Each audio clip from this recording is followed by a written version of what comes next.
যে ঘটনাটি মূলত ঘটেছিল ওনার দাদার সাথে। সময়কালটা 2000 সাল। ওনার দাদা কিন্তু একজন কবিরাজ। কবিরাজ বলতে ঝাড়ফুঁক করার কবিরাজ নন, উনি গাছটা দিয়ে বিভিন্ন ধরনের ওষুধ তৈরি করে বিভিন্ন রোগীকে সেবা দিতেন। আল্লাহর রহমতে সেগুলোতে ভালো কাজও হতো। এই ধরনের কবিরাজ বর্তমানে কম রয়েছে, তবে একটা সময় যখন হসপিটাল, ডক্টর এনাদেরকে আসলে ওভাবে পাওয়া যেত না, তখন কিন্তু গ্রামগঞ্জে মানুষের আস্থার জায়গা ছিল এই কবিরাজ। তো এই যে কবিরাজ দাদু, উনি মাঝে মাঝেই তো রংপুর শহরে আসতেন।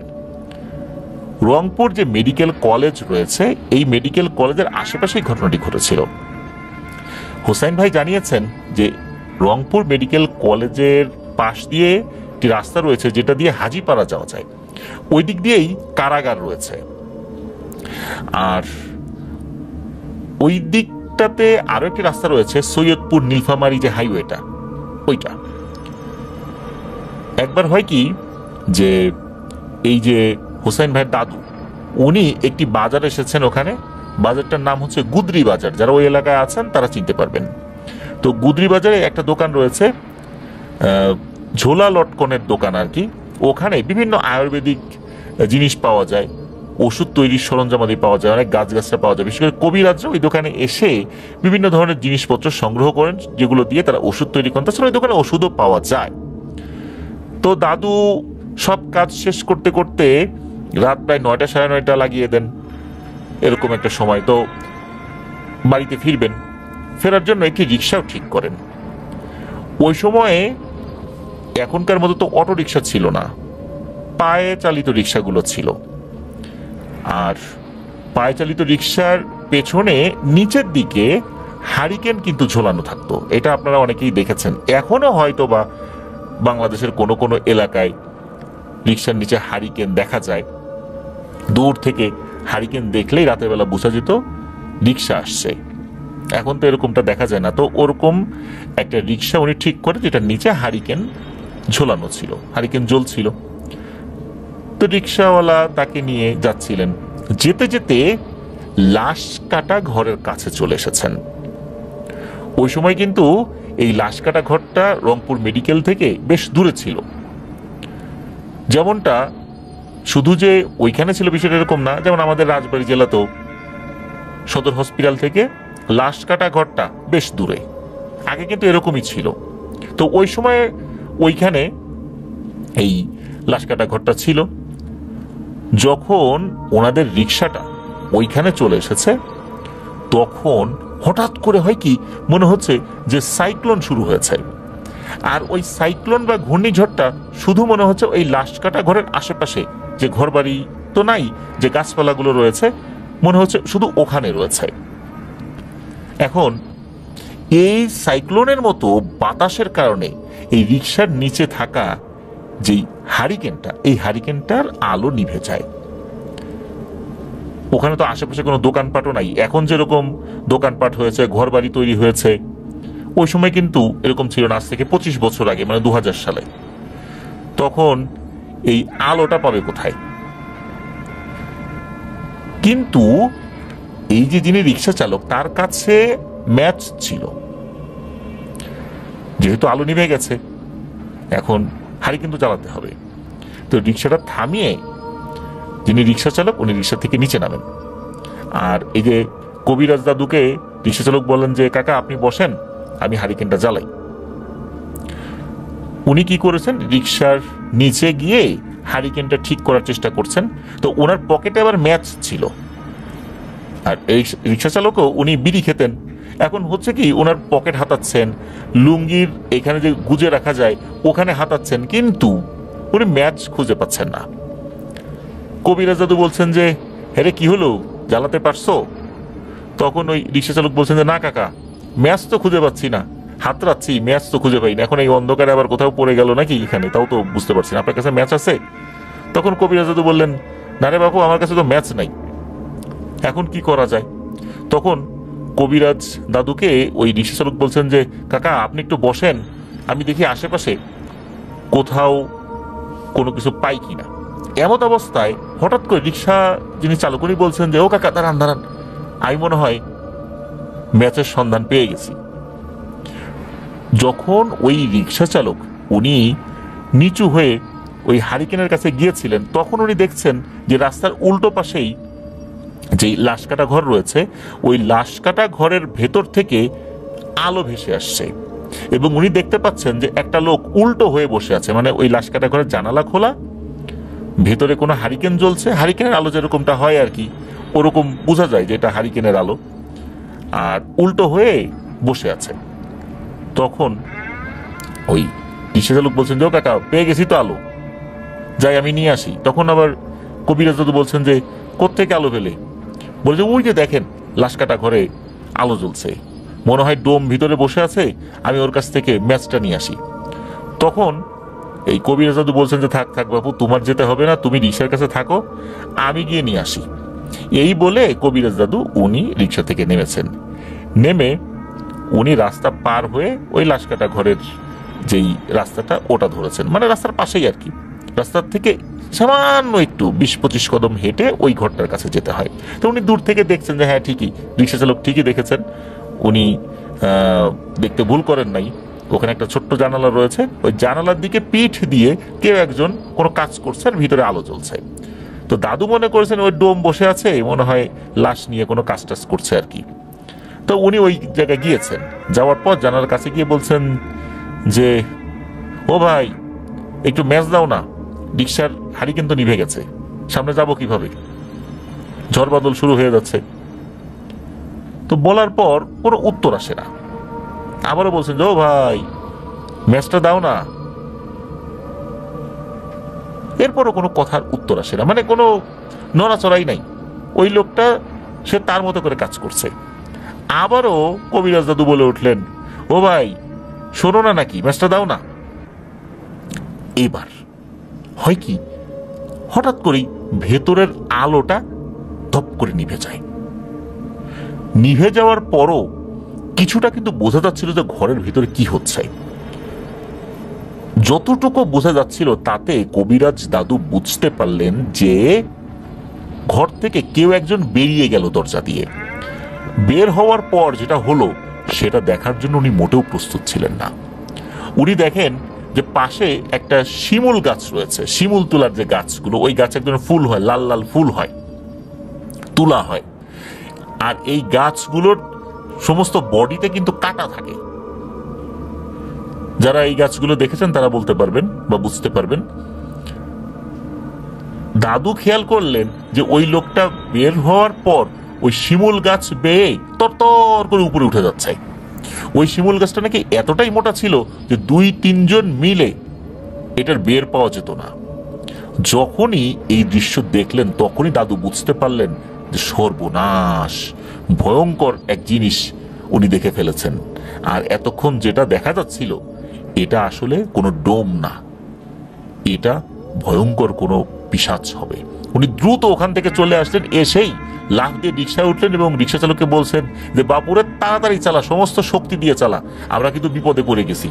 আর তুমি যেটা দেখছো এটা কিন্তু কোনো ডোম না, এটা একটা পিশাচ, তাড়াতাড়ি তাড়াতাড়ি। রিক্সা চালক এটা শোনার সাথে সাথে উনিও তো ওনার সর্বশক্তি প্রয়োগ করে রিক্সার প্যাডেল মারা শুরু করলেন। তো মেইন রাস্তা যেটা রয়েছে, ওই মেইন রাস্তা মানে হাজিপাড়ার যে একটা রাস্তা রয়েছে মেইন রাস্তা, ওইটা দিয়ে না গিয়ে উনি অন্য আর একটা রাস্তা দিয়ে যাওয়া শুরু করলেন, যেটা একটু ভেতরের দিকে আর কি। তো ওই দিক দিয়ে যাওয়ার সময় আরো একটা ভয়ঙ্কর ঘটনা ঘটে। হঠাৎ করে চতুর্দিকে অনেক বড় বড় আকৃতির কুকুর এই রিক্সাকে ঘিরে ধরে। তখন এই রিক্সা চালক রিক্সা থামিয়ে ঘুরে কবিরাজ দাদুর হাত চেপে ধরে বলছেন ও কাকা এ কি বিপদে পড়লাম, এগুলা কি? তখন এই কবিরাজ দাদু উনি তো মূলত জিনপরির চিকিৎসা করতেন না, উনি তো গাছগাছার চিকিৎসা করতেন, তারপরও উনি কিছু দোয়া কালাম তো জানতেন। উনি দোয়া দরুদ পড়ছেন আর রিক্সা চালককে বলছেন যে ভয়ের কিছু নাই, আল্লাহর নাম নাও, চলো সামনের দিকে আগাই, ওরা কিচ্ছু করতে পারবে না ইনশাল্লাহ। রিক্সা চালক উনি রিক্সা চালানো শুরু করলেন। হাজিপাড়া নামক ওই এলাকার একটা মোড় রয়েছে, ওই মোড় দিয়ে একটা ছোট পুল রয়েছে, কপাটালা পুল বা এরকম একটা নাম বলেছেন আর কি হোসেন ভাই। তো ওই পুলের ওখানে এসে নাকি 3টা রাস্তা রয়েছে, 3টা 3 দিকে চলে যায়। এর মধ্যে একটা রাস্তা হচ্ছে বিজিবি সেক্টর কমান্ড অফিসের দিকে যায়। ওই সময়ে বিজিবির নাম ছিল বিডিআর। তো ওই সময়ের যে বিডিআর অফিস সেদিকে নিয়ে গিয়েছেন রিক্সা, কারণ হচ্ছে আশেপাশে অন্ধকার, আর ওই অফিসের ওখানেই চতুর্দিকে কিছু আলো দেখা যায়, এছাড়া কিন্তু আলো নাই। আর একটা সমস্যা রয়েছে, সেটা হচ্ছে যে ওইদিকে আবার ডাকাতেরও ভয় ছিল, এটাও একটা সমস্যা। এখন ভূতের ভয়ের পরবর্তীতে ডাকাতের ভয়টা অনেক বেশি তাদের ভিতরে কাজ করে, কারণ হচ্ছে যিনি রিক্সা চালক, ওনার রিক্সা যদি চুরি ছিনতাই হয়ে যায় তাহলে তো আর একটা সমস্যা হয়ে যাবে। তো যাই হোক, আল্লাহর রহমতে কোনো সমস্যা হয় নাই। এই হোসাইন ভাইদের একটা পারিবারিক কবরস্থান রয়েছে, ওই পারিবারিক কবরস্থানের কাছাকাছি নামিয়ে দিয়ে রিক্সাওয়ালা উনি আল্লাহর নাম নিতে নিতে চলে যান। তো কবিরাজ দাদু উনি কবরস্থানের পাশ দিয়ে হাঁটতে হাঁটতে একটা কলা বাগান পড়ে ওনাদের, ওই কলা বাগানের পাশ দিয়ে যখন হেঁটে হেঁটে বাড়ির কাছাকাছি চলে এসেছেন, তখন হঠাৎ করে মনে হলো একটা গরম বাতাস ওনার কানে এসে লাগলো, আর কানের কাছে ফিস ফিস করে বলছে, বিরক্ত করেছিলি, তারপরও আজকের মতো বেঁচে গেলি, আবার যদি বিরক্ত করতে আসিস না, হাড় মাংস খেয়ে একদম শেষ করে ফেলবো। এরপর আর কোনো সারা শব্দ নাই। কবিরাজ দাদু তো দ্রুত পা চালিয়ে ঘরে চলে আসলেন। উনি বুঝতে পারলেন যে ওই সময় মূলত নিশ্চয়ই এই পিশাচগুলো কোনো কাজ করছিল, কোনো এক কারণে এই রিক্সা চালক এবং দাদু দেখে ফেলেছিলেন। আর দাদু যেহেতু এগিয়ে গিয়ে বারবার কিছু প্রশ্ন করেছেন, এতে করে ওরা বিরক্ত হয়েছে, আর এই কারণেই পিছু নিয়েছে। যাই হোক, এই ঘটনার পর এই কবিরাজ দাদুর সাথেও যে কোনো ভয়ের ঘটনা ঘটেছে বিষয়টা এরকম না, আর ওই রিক্সা চালকও কোনো ভয়ের ঘটনা ফেস করছে বিষয়টা এরকম না। তবে এই ঘটনার মাঝে আরো একটা আতঙ্ক তাদের মনের মধ্যে চেপে বসেছিল, হঠাৎ করে রিক্সার চেইন পড়া শুরু করেছিল। এটা একটা বড় সমস্যা হয়ে গিয়েছিল, কোনো কারণ ছাড়া রিক্সার চেইন পড়া শুরু করেছিল। যাক, আল্লাহর রহমতে তার থেকে ওনারা আসলে বেরিয়ে আসেন, কোনো সমস্যা হয়নি। তো এটাই ছিল ঘটনা। প্রিয় লিসেনার্স, এখন ওই লাশকাটা ঘর বা আশেপাশের এলাকাগুলো বেশ ডেভেলপ হয়েছে, অনেক মানুষজন সেখানে আসা যাওয়া করে, অনেক রাত পর্যন্ত মানুষের আনাগোনা রয়েছে, দোকানপাট হয়েছে, ঘরবাড়ি হয়েছে। আমি এর আগে একটা ঘটনার মধ্যে আমাদের রাজবাড়ী জেলার লাশকাটা ঘর সম্পর্কে বলেছিলাম, তারপর রাজবাড়ির লাশকাটা ঘরের সামনে গিয়ে একটা ছোট্ট ভিডিও করে আমি আমাদের পেজ এবং গ্রুপে দিয়েছিলাম। সেখানে আমি একটা গাছ দেখিয়েছিলাম, যে গাছটি এখন পর্যন্ত আসলে বারবার টেন্ডার হওয়ার পরেও কোনো এক অজ্ঞাত কারণে সেটা কাটা যায় না। আর নতুন যে লাশকাটা ঘরটি হয়েছে সেটার পাশে একটা গ্রিলের ঘর রয়েছে।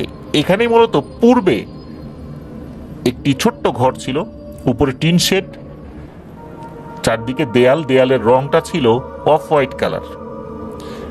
যারা রাজবাড়িতে পূর্বে মানে এটা দেখেছেন তারা তো বলতে পারবেন। তো এটা আমি অনেকবার দেখেছি ওই ঘরটা, এখন সেই ঘরটা নাই, পাশে একটা বড় ঘর তৈরি করা হয়েছে। তো এরকম লাশকাটা ঘরগুলো বাংলাদেশের বিভিন্ন জায়গায় রয়েছে, যেটা হসপিটাল থেকে অনেক দূরে তৈরি করা হতো।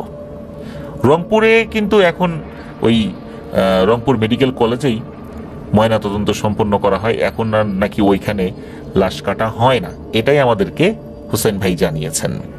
এটাই ছিল ঘটনা। ধন্যবাদ জানাচ্ছি হোসেন ভাইকে চমৎকার ঘটনা পাঠানোর জন্য। আশা করছি আপনার কাছ থেকে আর অনেক অনেক ঘটনা আমরা ইনশাল্লাহ পাবো। চলুন প্রিয় লিসেনার্স, আমাদের এবারের হরর নাইট এপিসোডের 65তম আয়োজন না 66তম আয়োজনের দ্বিতীয় এবং শেষ ঘটনায় চলে যাই।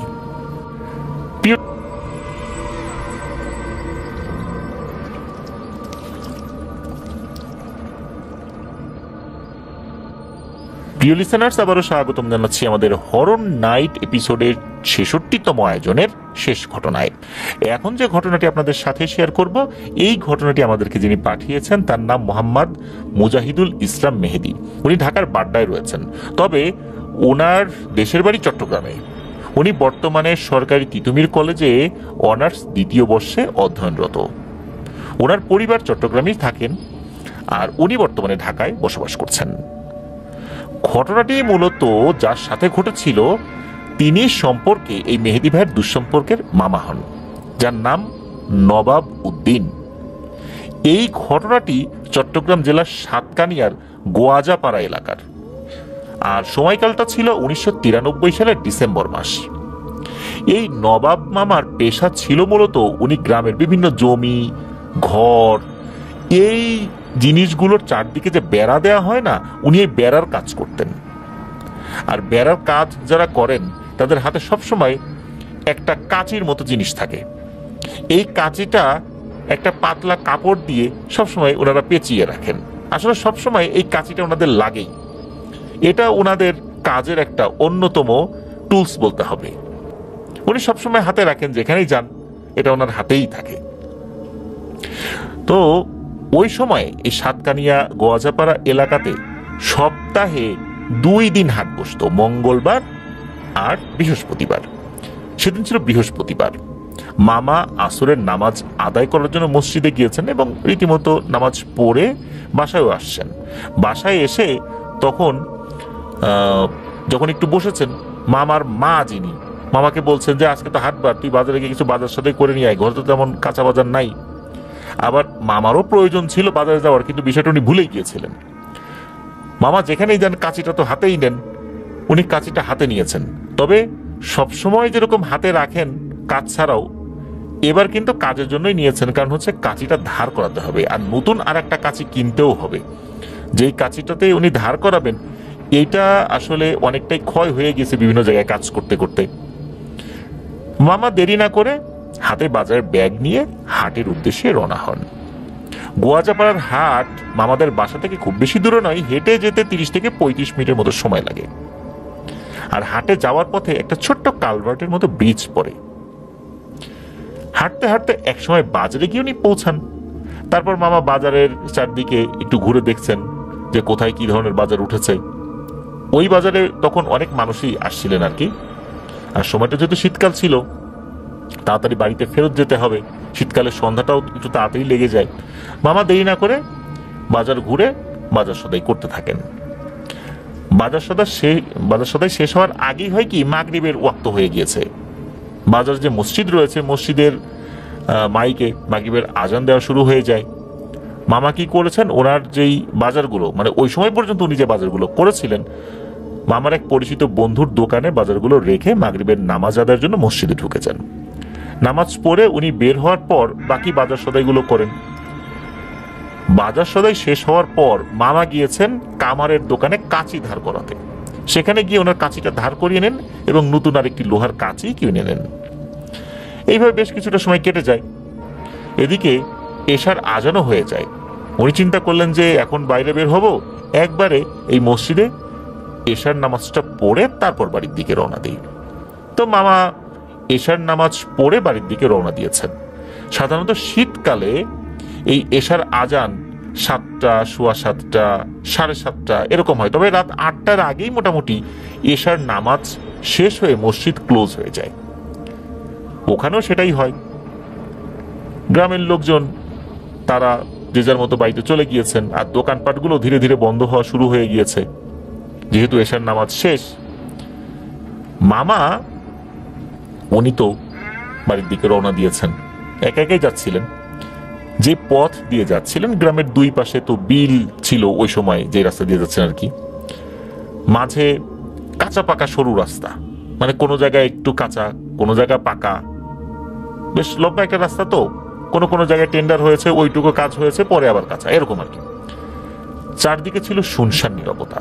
আর সেই রাস্তা ধরে মামা ধীরে ধীরে বাসার দিকে এগিয়ে যাচ্ছেন। চারদিকে ঘন কুয়াশাও পড়ে গেছে ইতোমধ্যে। রাস্তায় তখন একজন লোকও নাই। বেশ কিছু দূরে ঘর বাড়ির উঠোনগুলোতে লাইটের হালকা আলো দেখা যাচ্ছিল ওই কুয়াশার মধ্যেই। মামার এক হাতে ছিল আগেকার যে ব্যাটারি চালিত টর্চ লাইট যেগুলো ছিল আর কি, ওইটা, আর অন্য হাতে ছিল বাজারের ব্যাগ। বাজারের ব্যাগের মধ্যে ওনার কাঁচিগুলো ঢুকিয়ে রেখেছিলেন উনি। কিছুটা পথ আগানোর পর মামা ওই যে যেই ছোট্ট কালভার্টটা, যেটার কথা একটু আগে বললাম, যে বাজারে যাওয়ার পথে একটা ছোট্ট কালভার্টের মতো পড়ে, ওই জায়গাতে চলে আসছেন। যখন ওই কালভার্টের উপরে উঠেছেন তখন হঠাৎ করেই মামা একটা কান্নার আওয়াজ শুনতে পান। কোথা থেকে কান্নার আওয়াজ আসছে এটা মামা বুঝতে পারছেন না। কান্নার শব্দটা ছিল ছোট বাচ্চাদের কান্নার আওয়াজের মতো। মামা টর্চ লাইট চারদিকে ঘুরিয়ে দেখার চেষ্টা করছেন যে কে কান্না করছে। মামা কাউকেই দেখতে পান না। তারপর মামা আরেকটু এগিয়ে গিয়ে বৃষ্টির একদম একটা পাশে এসে দাঁড়ান। সেখানেও উনি দাঁড়িয়ে টর্চের আলোটা নিচ দিকে মেরেছেন যে নিচে কেউ আছে কিনা। শীতকাল তো, তখন কিন্তু ওই দিক দিয়ে পানির যে প্রবাহটা ওটা ছিল না। এই ব্রিজটা মূলত দেয়া হয়েছিল মাঠের এই পাশের পানি যেন অপর প্রান্তে পৌঁছাতে পারে, এই জন্য। নিচে কিন্তু তখন শুকনো ছিল। উনি তখন বুঝতে পারলেন কান্নার এই আওয়াজটা ব্রিজের নিচ থেকে আসছে। তখন মামা মনে মনে সিদ্ধান্ত নেন ব্রিজের নিচে নেমে দেখবেন যে কে কান্না করছে। মামা কিন্তু বেশ সাহসী একজন মানুষ ছিলেন। জিন ভূত বিশ্বাস করলেও জিন ভূতের ভয় ওনার মধ্যে খুব কম ছিল। উনি অনেক সময় অনেক রাত করে বাড়িতে ফিরেছেন, যেহেতু কাজ করতে যান। ওই কাজটা শেষ করে আসতে আসতে অনেক সময় রাত হয়ে যেত।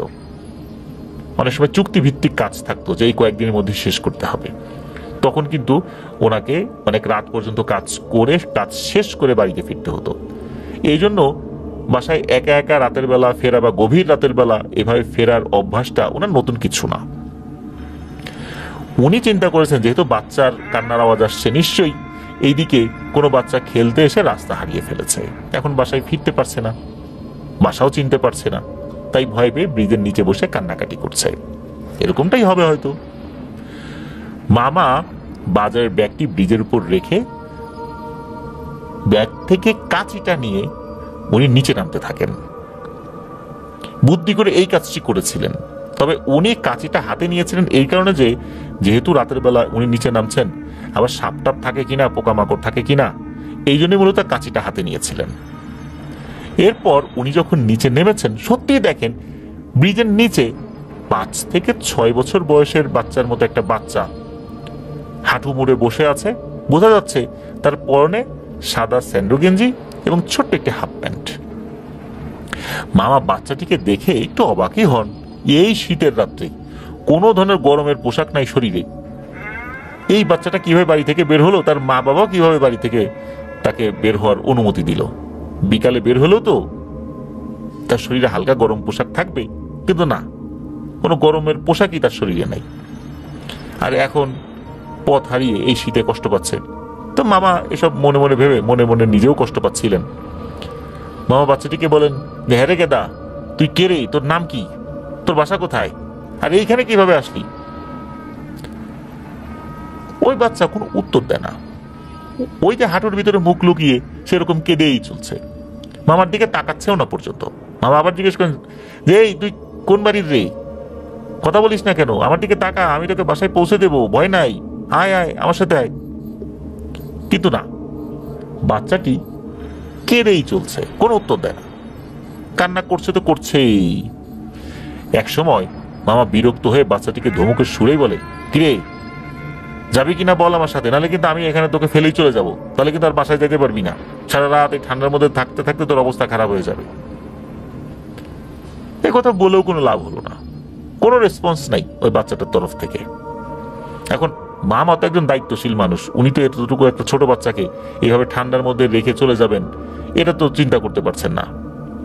উনি চিন্তা করলেন যে বাচ্চাটা মনে হয় ভয় পেয়েছে, যাক ওকে আমি মাথার উপরে হাতটা দিয়ে মাথায় হাত বুলিয়ে দিয়ে ওকে নিয়ে যাই, ওই চিন্তা করেছেন। এরপর উনি কি করেছেন, বাচ্চাটার হাত ধরেছেন, হাত ধরে একটু টান দিয়েছেন। যখনই বাচ্চাটার হাত ধরেছেন এবং টান দিয়েছেন তখন মামা চমকে ওঠেন। এই বাচ্চাটার হাত ছিল বরফের থেকেও ঠান্ডা। মামা অবশ্য বিষয়টাকে ওইভাবে গুরুত্ব দেন নাই।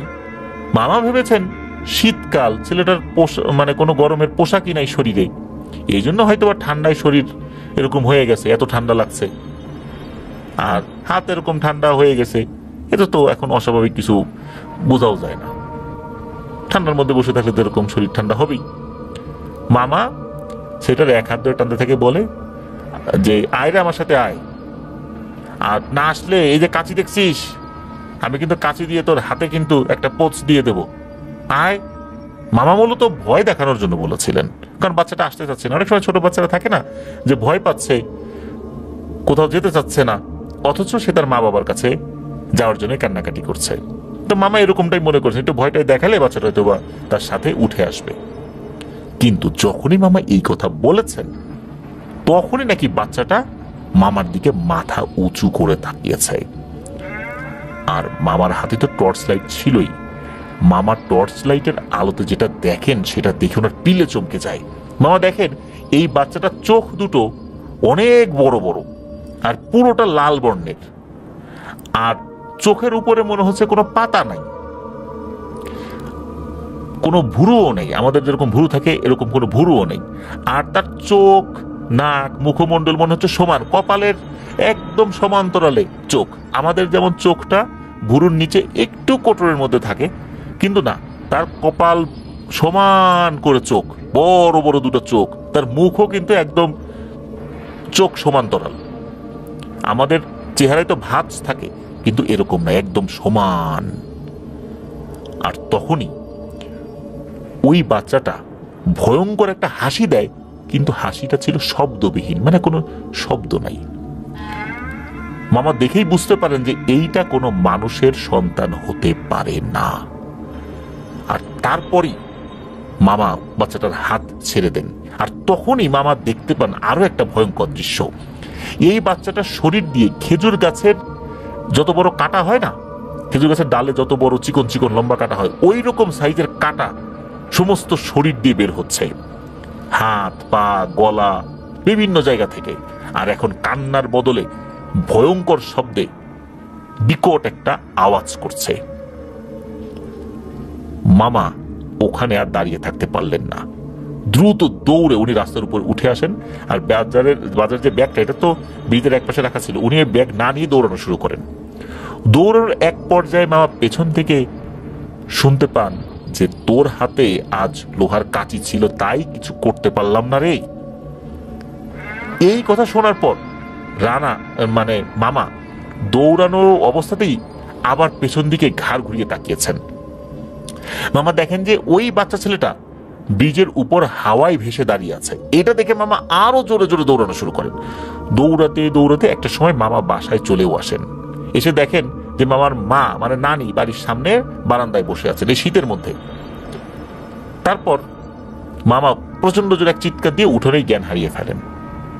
এরপর নাকি মামার মা বাবা এসে তাকে ঘরে নিয়ে যায়।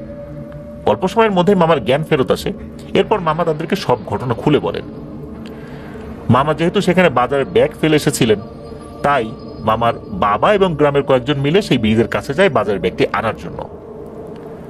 ওখানে যাওয়ার পর নাকি নানার বাবা এবং তার সাথে থাকা লোকরা দেখেন যে রাস্তার এক পাশে বাজারের ব্যাগটি পড়ে আছে। বাজারের ব্যাগের মধ্যে যে সমস্ত সবজিগুলো ছিল, কাঁচা সবজি, সেগুলো চারদিকে ছড়িয়ে ছিটিয়ে আছে, এছাড়া আর কোনো কিছুই নাই।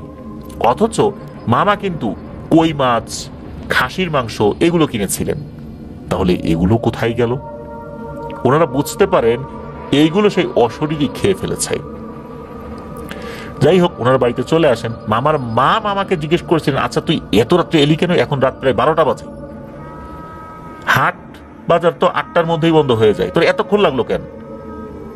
তুই যদি একদম আস্তে আস্তে হাঁটিস তাও তো 45 মিনিটের উপরে লাগার কথা না, আর যতটুকু সময় ভয় পেয়েছিস এটাও তো 15 মিনিটের উপরে হওয়ার কথা না। সর্বোচ্চ তুই 9টার দিকে বাড়িতে আসবি, রাত 12টা বাজলো কিভাবে? এই কথা শোনার সাথে সাথে মা বলে, আরে এত রাত হবে কেন? কি বলো, আমি তো 8টার পরেই বের হইছি। তারপর তো এই ঘটনা, বাসায় এসে জ্ঞান হারাই ফেললাম। এত তো দেরি হওয়ার কথা না। সত্যি মামা কিন্তু রাত 8টার সময় বাজার থেকে হাঁটা দিয়েছিলেন। খুব বড় জোর রাত 10টাই বাজতে পারে, কিন্তু রাত 12টার মতো কেন বাজলো? বা 12টার কাছাকাছি সময়টা কেন হলো? ওই রাতে মামার অনেক জ্বর এসেছিল। পরের দিন মসজিদের এক ইমাম সাহেবকে এই ঘটনাটি খুলে বলা হয়। তখন অবশ্য মামার জ্বর ভালো হয়নি, কিছুটা কমেছে। মামার সব কথা শুনে ইমাম সাহেব উনি পানি পোড়া খাইয়ে দেন, ঝাড়ফুঁক করে দিতেন। ইমাম সাহেব পরবর্তীতে রুকিয়ার মাধ্যমে জানতে পেরেছিলেন ওই জিনটা নাকি বাজার থেকেই মামার পিছু নিয়েছিল। বাজারে একটা বড় নিম গাছ আছে, ওইখানে নাকি ওই জিনটা থাকতো। মামা যখন কই মাছ কিনেছিল তখন নাকি ওই কই মাছগুলো জিনের খুব পছন্দ হয়েছিল। মূলত সেই কই মাছগুলো খাওয়ার জন্যই সে এত ছল চাতুরির আশ্রয় নিয়েছিল। তবে মামাকে সে ক্ষতি করত কিছু, যেহেতু লোহার কাছে ছিল হাতে, এই জন্য আল্লাহর রহমতে ক্ষতি করতে পারেনি। মামা যদি বাজারের ব্যাগের সাথে ওই বাজারের ব্যাগের ভেতরে যেই কাছে ছিল ওইটাও যদি ব্রিজের উপর রেখে নিচে নামতেন, তাহলে কিন্তু ওনার কোনো না কোনো ক্ষতি অবশ্যই হতো। যাই হোক, এই ঘটনার পর থেকে মামা রাত করে ওই ব্রিজের উপর দিয়ে কখনো আসতেন না।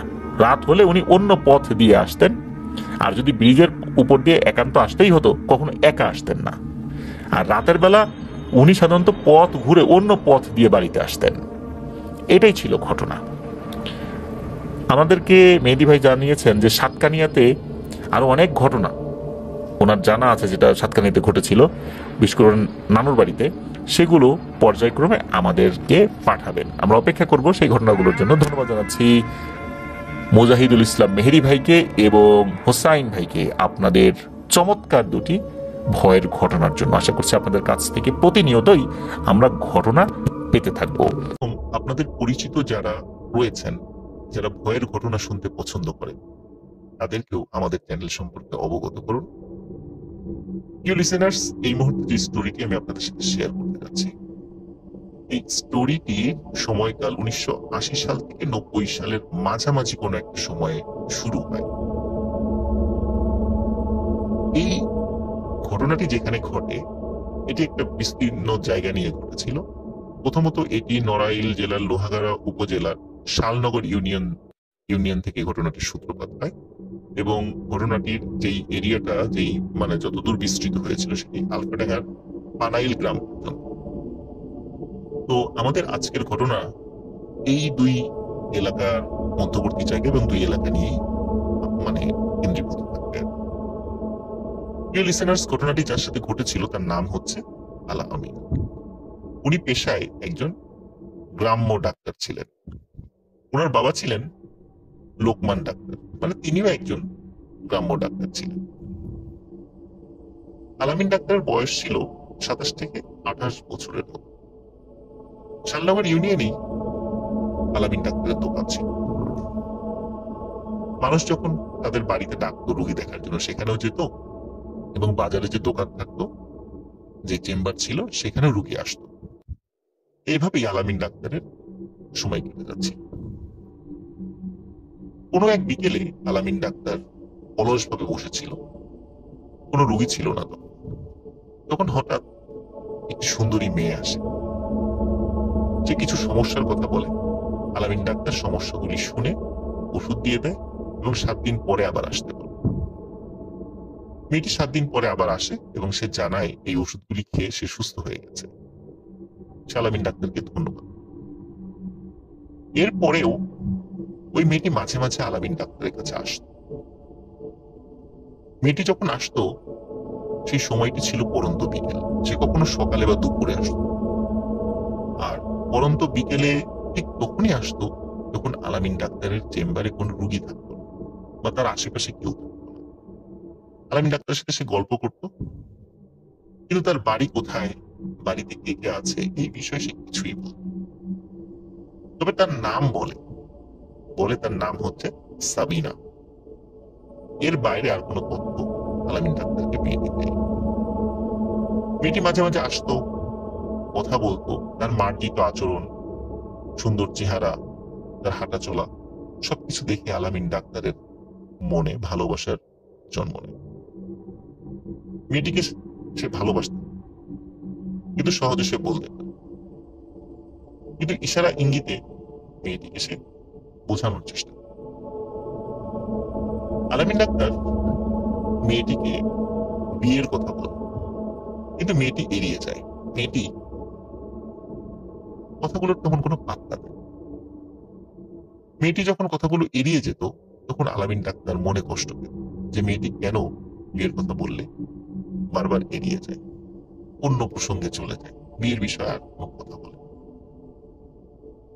একদিন আলামিন ডাক্তার মেয়েটিকে বলে যে আমি তোমাদের বাড়িতে যাচ্ছি। মেয়েটি প্রথমে বলে যে না, আমাদের বাড়িতে যাওয়া যাবে না, আপনি যাবেন না, যাওয়ার দরকার নাই, এই ধরনের কথা বলে। কিন্তু আলামিন ডাক্তার নাছোড় বান্দা, সে যেতে চায়। মেয়েটি বলে ঠিক আছে, আমি সময় সুযোগ করে একদিন নিয়ে যাব।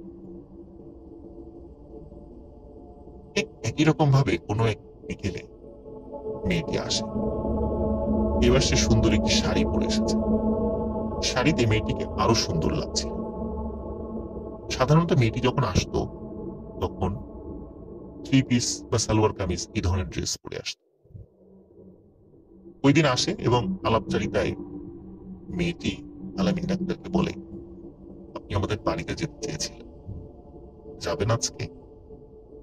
আলামিন ডাক্তার সাথে সাথে রাজি হয়েছে, বলে হ্যাঁ অবশ্যই যাব, কিন্তু এখন তো পরন্ত বিকেল, এখন গিয়ে ফিরতে ফিরতে রাত হয়ে যাবে না তো? মেয়েটি বলে না, কোনো সমস্যা নেই, আপনি ফিরতে পারবেন, আমি ব্যবস্থা করে দেব।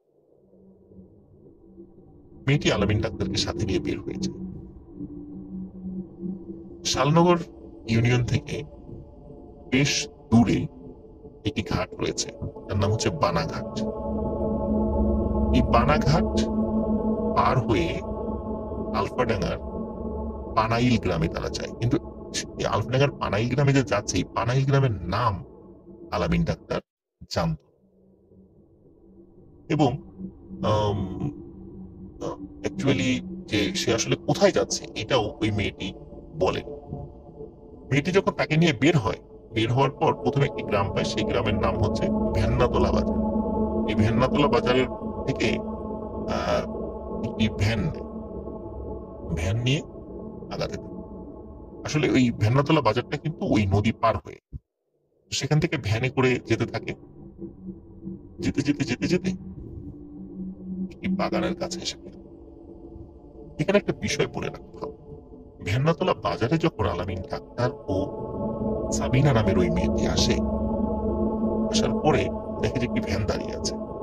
ভ্যানকে ওই সাবিনা নামের ওই মেয়েটি বলে, এই ভ্যান যাবেন? ভ্যানে থাকা যে চালকটি ছিল বলে হ্যাঁ যাব। আর কোনো কথা বলেন। দুজন উঠে বসে ভ্যান চলতে থাকে এবং ভ্যানের গতি স্বাভাবিক ভ্যানের যে গতি থাকে, পা চালিত ভ্যান, তার থেকে অনেক অনেক বেশি গতি ছিল। এবং ভ্যানালাও কিছু বলে না, সাবিনা নামের ওই মেয়েটিও কিছু। দুজনই চুপ, কিন্তু ভ্যানালা কিন্তু তার মতো করে ভ্যান চালিয়ে যাচ্ছে। চালাতে চালাতে একটি বাগানের পাশে এসে ভ্যান থামে। আলামিন কিন্তু জানছিল না যে এটি আসলে কোন গ্রাম, কিন্তু এই গ্রামটি ছিল আলফাডাঙ্গার পানাইল। যাই হোক, বাগানের কাছে এসে ভ্যানটি থামে। বাগান থেকে বেশ কিছুটা দূরে আরেকটি ছোট্ট বাজার রয়েছে, 3-4টা দোকান রয়েছে। ওই বাজারটা পার হয়েই তারা সেখানে। তো ভ্যান থেকে নেমে আলামিন ডাক্তার এবং সাবিনা নামের মেয়েটি হাঁটতে থাকে বাগানে। অন্ধকার বাগান, কোনো আলো তেমন নেই, চাঁদের আলোতে যতটুকু দেখা যায়। তখন আলামিন ডাক্তার ওই সাবিনা নামের ওই মেয়েটিকে বলে, তুমি প্রতিদিন এই বাগান পার হয়ে আসো, আবার যাও, তোমার তো যেতে যেতে বিকালে যখন আমার কাছে আসো, আবার যখন যাও তখন থেকে সন্ধ্যা হয়ে যায়। এরকম তোমার একা একা এই বাগান পার হয়ে যেতে ভয় লাগে না? তখন মেয়েটি বলে, না, আমার ভয় লাগে, আমি সবসময় আসা যাওয়া করি তো, এই জন্য রাস্তাঘাট আমার চেনা, এই জন্য আমার ভয় লাগে। আলামিন ডাক্তার বলে, তবুও রাতের বেলা একা একটা মেয়ের চলাফেরা ভয় তো লাগার কথা। তখন মেয়েটি বলে, আমি এই এলাকারই মেয়ে, আমাকে সবাই চেনে, আমি কাউকে ভয় করি, আর কেউ আমাকে কিছু বলবেও। যাই হোক, আলামিন ডাক্তার এই বিষয়টা নিয়ে আর কোনো কথা বাড়ায়। হাঁটতে হাঁটতে বাগানের ঠিক ওই পাশে তারা চলে যায়, মানে উল্টো পাশে চলে যায়। উল্টো পাশে গিয়ে আলামিন ডাক্তার দুটি ঘর, একটি টিনের ঘর আর একটি শনের ঘর। আমরা গ্রামে কিন্তু শনের ঘরগুলো আমরা দেখেছি। তো টিনের ঘরে 3জন মানুষ আছে, 2জন বয়স্ক মানুষ আর একটি ছোট ছেলে। তখন তখন ওই মেয়েটি পরিচয় করিয়ে দেয়, এটি আমার মা, এটি আমার বাবা, এটি আমার ছোট। আলামিন ডাক্তার অদ্ভুত হয়ে দেখে এই তিনজনের চেহারাই অনেক সুন্দর। তাদের দুইজনের, বিশেষ করে মেয়েটির মা বাবা বয়স হয়ে গেল, তাদের চেহারা অনেক সুন্দর লাগছিল আলামিন ডাক্তার। আলামিন ডাক্তার বেশ অবাক। তবে এটি সে একদম স্বাভাবিকভাবেই নিয়েছে। যেহেতু বাড়িতে গেস্ট এসেছে, গেস্টকে আপ্যায়ন করে তার সাধ্য। আলামিন ডাক্তার খাওয়া দাওয়া করে, ওই মেয়েটির মা বাবার সাথে কথা বলে, তার ভাইয়ের সাথেও কথা বলে। তার ভাইটি তখন লেখাপড়া করছে। একদম স্বাভাবিকভাবে সবকিছু চলছে। খাওয়া দাওয়া শেষে মেয়েটি বলে, চলুন আপনাকে এগিয়ে দিয়ে আসি। আলামিন ডাক্তার বলে, না না, আমি একাই যেতে পারবো, তোমাকে আর কষ্ট করে এই বাগানের মধ্যে দিয়ে আসতে হবে। মেয়েটি বলল, না, কোনো সমস্যা নেই, আমি আপনাকে এগিয়ে দিয়ে আসি। মেয়েটি বাগান পার করে দিয়ে আলামিন ডাক্তারকে এগিয়ে দেয়। আলামিন ডাক্তার খেয়াল করে দূরে যেই ছোট্ট কয়েকটি দোকান দেখা যাচ্ছে, সেখানে সেই ভ্যান চালকটি, যেই ভ্যান চালকটা তাদেরকে এখানে নিয়ে এসেছিল, সে সেখানে বসে আছে। এবং সেই ভ্যান চালকের সাথে আরো কয়েকটি ভ্যানও রয়েছে, সেখানে সেই ভ্যানগুলো তো চালক রয়েছে। সে কাছে যাচ্ছিল, অদ্ভুত ব্যাপার খেয়াল করছিল, যে ভ্যানটিতে আলামিন ডাক্তার এবং ওই মেয়েটি এসেছিল, ওই ভ্যানের চালক অন্য কোনো ভ্যান চালকের সাথে কোনো কথা বলছে। মেয়েটি কিছুটা পথ পাড়ি দিয়ে আলামিন ডাক্তারকে বিদায় দিয়ে চলে যায়। আলামিন ডাক্তার সেই ভ্যানের কাছে গিয়ে বলে, আপনি যাবেন? ভ্যানওয়ালা বলে, হ্যাঁ যাব, ওঠেন। আলামিন ডাক্তার ভ্যানে উঠে বসে। ভ্যান চলতে ঠিক একই রকম ভাবে পা চালিত স্বাভাবিক ভ্যানের যে গতি থাকে, সেই গতি থেকেও অনেক বেশি গতি ছিল এই ভ্যান। অল্প সময়ের মধ্যে ওই ভ্যান্নাতলা বাজার থেকে বেড়িঘাট নামক আর একটা জায়গা আছে, সেটা পাড়ি দিয়ে পানাঘাটের কাছে নিয়ে এসে ওই ভ্যানওয়ালা বিদায়। ভ্যানওয়ালাকে তিনি টাকা দিতে চাইলেও ভ্যানওয়ালা টাকা দিতে রাজি।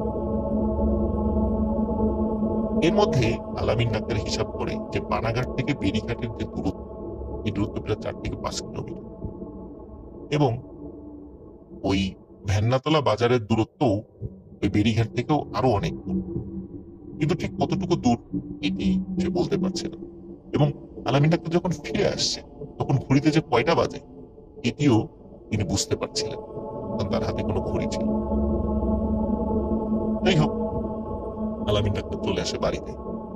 বাড়িতে এসে এই প্রথম আলামিন ডাক্তার ওই মেয়ে সম্পর্কে কাউকে কিছু বলে। এতদিন আলামিন ডাক্তার ওই মেয়ে সম্পর্কে কাউকে কিছু বলে। সর্বপ্রথম যাদেরকে বলে তারা আলামিন ডাক্তারের মা বাবা। তার মা বাবাকে বলে যে আমি একটা মেয়েকে পছন্দ করেছি, ওই মেয়েটি দেখতে এমন, তার বাড়ি এইদিকে, তোমরা আমার সাথে ওই মেয়েটিকে দেখতে যাবা, মেয়েটির মা বাবার সাথে কথা বলো। তো ছেলের আসলে বিয়ের বয়স হয়ে গিয়েছিল। তারপর ছেলে যেহেতু একটা মেয়ে পছন্দ করেছে, মা বাবা রাজি হয়েছে। এখন আলামিন ডাক্তারের দায়িত্ব ছিল ওই মেয়েটিকে বলে একটা তারিখ ফিক্স করা, যেই তারিখে আলামিন ডাক্তারের মা বাবা তাদের বাড়িতে যাবে। আলামিন ডাক্তার অপেক্ষা করছিল কবে ওই মেয়েটি আসে। মেয়েটি তো প্রতিদিন আসতো না, মাঝে মাঝে আসতো। তো এই যে মাঝে মাঝে আসা, কথা বলা, এর মধ্যে দিয়ে কিন্তু 2-3 বছর কেটে গেছে। আলামিন ডাক্তারের বয়স 30+ হয়ে গেছে। তো মেয়েটি আসে একদিন এরকম ভাবে পড়ন্ত। মেয়েটি আসার পরে আলামিন ডাক্তার বলে যে আমার মা বাবা এবং আমি তোমাদের বাড়িতে যেতে চাই, আমার মা বাবা তোমার মা বাবার সাথে কথা বলো। মেয়েটি হঠাৎ রেগে যায় এবং বলে, না, এখনো সময় হয়, সময় হলে আমি জানাব, আর আমার বাড়িতে আপনার মা বাবার যাওয়ার প্রয়োজন। আলামিন ডাক্তার বলে যে না, আমি অত কথা বুঝি না, আসছে শুক্রবার, আমি অবশ্যই আমার মা বাবাকে নিয়ে তোমাদের বাড়িতে যাব। মেয়েটি বলে, না, আপনি যাবেন না। কিন্তু আলামিন ডাক্তার বলে, যাবো, তোমরা রেডি দেখো, আমরা যাবো। মেয়েটির সাথে কথা কাটি হয়। মেয়েটি মন খারাপ করে আলামিন ডাক্তার চেম্বার থেকে বের হয়। আলামিন ডাক্তার দূর থেকেও বলে, যতই রাগারাগি করো, শুক্রবার কিন্তু আমি আমার মা বাবাকে নিয়ে যাচ্ছি। মেয়েটি আবারও ইশারা করে না, কিন্তু আলামিন ডাক্তার ওই দিন শুক্রবার দুপুরের পরে যাওয়ার কথা থাকলেও আলামিন ডাক্তার কোনো একটা রুগী দেখতে অন্য গ্রামের একটা বাড়িতে যাওয়ার কারণে আলামিন ডাক্তার দেরি হয়ে যায়, বিকালের দিকে রওনা। একই রকম ভাবে বানাঘাট পার হয়ে তারা যখন একটা ভ্যানের কাছে জিজ্ঞেস করে যে আমরা ভ্যাননাতলা বাজারের পাশে যে বাগান রয়েছে ওই বাগানের ওখানে যাব, তখন বলে যে ওইখানে তো পানাইল গ্রাম, কিন্তু ওইখানে তো ভ্যান যায় না। তখন আলামিন ডাক্তার অবাক হয়, কি বলেন পানাইল গ্রামে ভ্যান যায় না? আমি নিজে গেছি সেখানে। ভ্যানওয়ালা বলে যে না না, ওখানে তো ভ্যান যায় না, কারণ ওটা তো অনেক দূর, ভ্যানে যেতেই প্রায় 2 থেকে 2.5 ঘন্টা সময় লাগে। তখন আলামিন ডাক্তার বলে তা লাগুক, আপনার যত টাকা লাগে আমি দেবো, আপনার যতটুকু সম্মানী পারিশ্রমিক দেওয়ার দরকার আমি দেবো, আমাকে নিয়ে যাবো, আমি রিজার্ভ নিচ্ছি, আবার আমরা ফিরে আসবো আপনার বাড়ি। ভ্যানওয়ালা দেখে যে 3 জন লোক আর ভালোই টাকা পয়সা পাওয়া যাবে, নিয়ে যায়। ভ্যানওয়ালা আলামিন ডাক্তার ও তার মা বাবাকে নিয়ে যাত্রা শুরু করে সেই পানাইল গ্রাম। নড়াইল জেলা কিন্তু নদী পার হয়ে এসেছে, এখন কিন্তু ফরিদপুরের আলফাডাঙ্গা উপজেলার পানাইল গ্রামে তারা যাচ্ছে। আসলে আলামিন ডাক্তার মানে পানাইল গ্রামের নাম প্রথমে জানতো না, পরবর্তীতে সে জানতো। যাই হোক, যাচ্ছে। একটা জায়গায় এসে আলামিন ডাক্তারকে ওই ভ্যানওয়ালা বলে আপনি এই বাগানের কথাই বলছিলেন?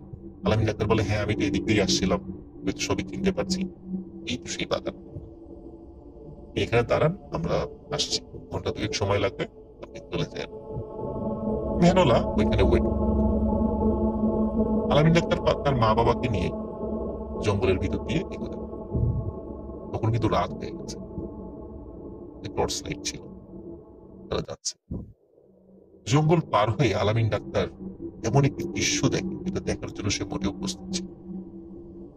সে কিন্তু কোনো ভয়ঙ্কর দৃশ্য দেখে, একদম স্বাভাবিক বাস্তব একটা দৃশ্য দেখছে। কি সে দৃশ্য? সে দেখেছিল যে সে যেখানে দাঁড়িয়ে আছে এখানে কোনো ঘর বাড়ি।